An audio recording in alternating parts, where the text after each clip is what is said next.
চলো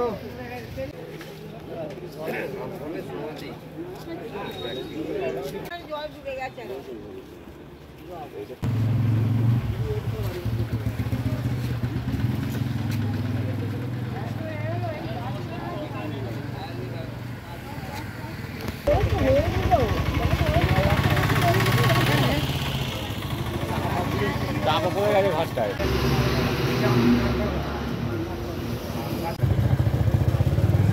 তোমার এই কোনটা আছে বলে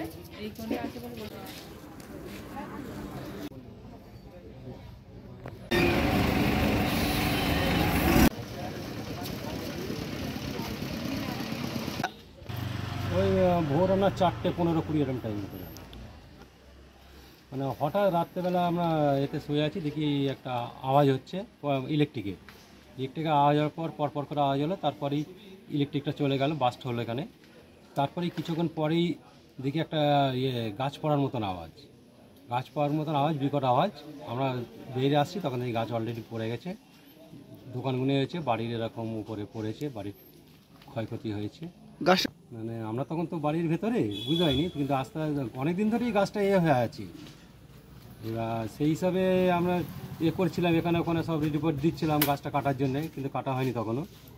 এবার হঠাৎ দেখি না রাতে এরকম অবস্থা, কী করে পড়েছে। আমরা এখানে 2-3টে দোকানের একটু ক্ষয়ক্ষতি হয়েছে। আমার বাড়ির সামনে এই পজিশানে রেলিং ভেঙে গিয়ে এখানে মানে পুরো গাছ তো চাপা পড়ে আছে। এখন কী ক্ষয়ক্ষতিটা কতটা হয়েছে এটা বুঝতে পারবো না, এখনও পুরো গাছ চাপা পড়ে আছে।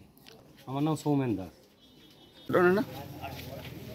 এই গাছটা দীর্ঘদিন তো আমপানের ঝড়েতে চিল খেয়েছিল। চিল খাওয়ার পরেতে আমরা জানিয়েছিলাম, তা সেই জানানোর পরে তো কোনো ব্যবস্থা নেয়নি। এই 4টের সময় করে গাছ পড়ে যাওয়ার ফলে কি গাছ পড়ে যাওয়ার পরে তো দোকানটা তো ভেঙে পড়েছে। কটা হয়েছে? আপাতত 4টে দোকান ক্ষতি হয়েছে। 4টে দিলেন? হ্যাঁ, পঞ্চায়েত এসেছিল, তার পিটিশন দেওয়া হয়েছিল, কিছু করেনি ব্যবস্থা ছিল। আমার ঘড়ির দোকান ছিল। আপনার নামটা? শ্রমিক প্রামাণিক।